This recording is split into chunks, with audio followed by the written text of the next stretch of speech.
106번 다음은 무엇에 관한 설명인가? 주어진 내용을 읽어보도록 하겠습니다. 다수의 청소년이 함께 공격적인 행동을 한 경우 그 행위에 대해 죄책감을 느끼지 않으며 공격적 행동을 보고 있는 학생들이 많을수록 피해자를 도와야 한다는 생각이 감소하게 되는 현상. 제시된 문제는 다수의 청소년이 함께 공격적인 행동을 할 때 각 개인은 그 행동에 대해 책임감을 덜 느끼고 공격적인 행동을 보고 있는 학생들이 많을수록 피해자를 도와야 한다는 생각이 감소하는 이런 내용들이 주어졌습니다.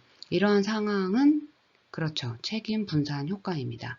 이 효과는 다수의 사람들이 같은 상황에 있을 때 각 개인이 책임감을 느끼는 정도가 줄어드는 현상을 말하죠. 이는 내가 하지 않아도 다른 사람이 하겠지라는 심리로 인해 발생하는데 결국 아무도 행동하지 않게 될 위험성이 있는 책임 분산 효과에 관련된 설명입니다. 따라서 106번은 책임 분산 효과입니다. 107번 학교폭력 현상의 특징으로 옳지 않는 것이 답은 4번이죠. 가해자와 피해자의 구분이 용이하다. 이 내용은 틀렸습니다. 가해자와 피해자를 명확히 구분하기 어려운 경우가 많습니다. 따라서 4번이 옳지 않아 답이 되겠습니다. 나머지는 학교폭력 현상의 특징으로 옳습니다. 한번 읽어보도록 하겠습니다. 다양하고 복잡한 양상을 보인다. 맞습니다.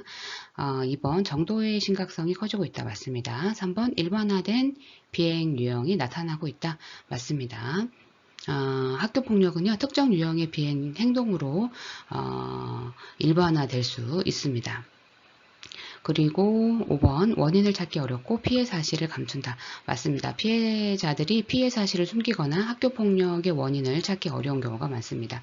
따라서 107번의 답은 4번입니다. 용이하지 않고 어려운 경우가 많습니다.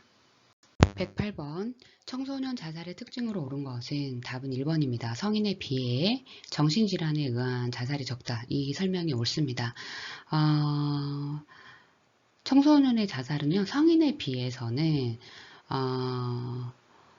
정신질환에 의한 자살이 적고 청소년들은 스트레스, 대인관계 문제, 학교 문제, 그리고 충동적인 감정 등 그 외 다양한 요인으로 자살을 시도하는 경우가 더 많습니다. 따라서 1번이 옳은 설명으로 답이 되겠습니다. 나머지는 조금씩 틀렸는데요. 한번 확인을 해보도록 하겠습니다. 2번 대부분 사전계획에 의해 시도된다. 아닙니다.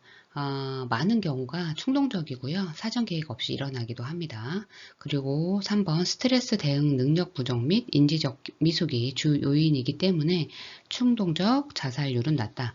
아닙니다. 오히려 충동적 자살률이 높을 수 있죠. 왜냐하면 청소년은 인지적 미숙과 스트레스 대응 능력 부족으로 인해서 오히려 충동적 자살률이 높을 수 있습니다. 따라서 3번은 옳지 않습니다. 4번 자살 의도가 자살 행동으로 나타날 가능성이 낮다.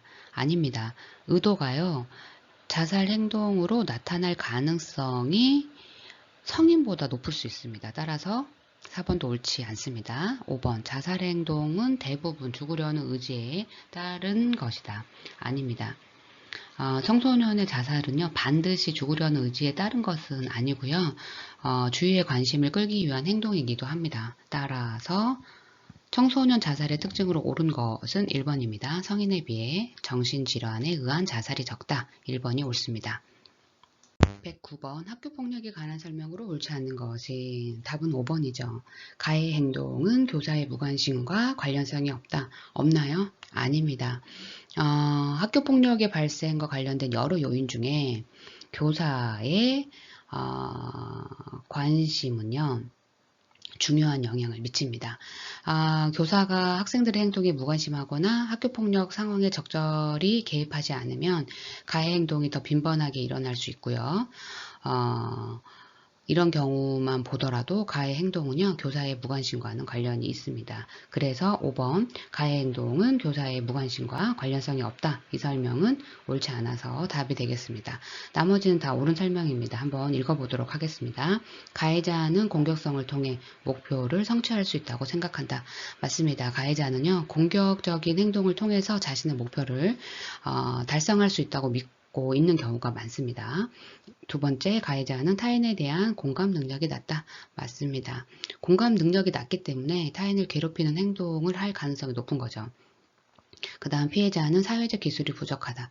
맞습니다. 대인관계에서 사회적 기술이 부족해 표적이 될 수가 있는 거죠.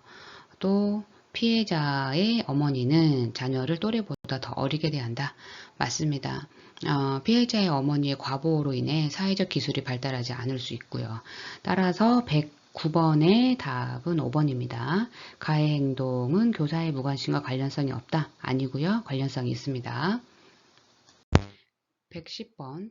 자살의 미디어 보도에 관한 보건복지부 권고사항으로 옳지 않는 것은 보건복지부 2013년에 제안한 자살보도의 권고 기준은 첫 번째, 자살보도는 최소화해야 한다. 두 번째, 보도 제목에 자살이라는 단어 사용과 선정적 표현을 자제해야 한다. 세 번째, 자살과 관련된 상세한 내용을 줄여야 한다. 네 번째, 보도 시 유가족 등 주변 사람들을 배려하여 신중한 태도가 필요하다. 다섯 번째, 자살을 합리화하거나 미화하지 않으며 자살자를 영웅시하지 않아야 한다. 여섯 번째, 자살 보도를 사회적 문제 제기의 수단으로 사용해서는 안 된다. 일곱 번째, 자살 원인을 단순화하거나 작은 사실에 근거해 일반화하지 않아야 되고, 여덟 번째, 자살 예방에 관한 정확한 정보를 제공해야 하고, 아홉 번째, 자살로 인한 부정적 결과를 알리는 것이 중요하다입니다.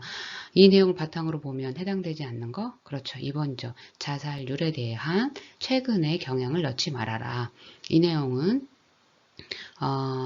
포함되어 있지 않죠. 따라서 110번의 답은 2번입니다.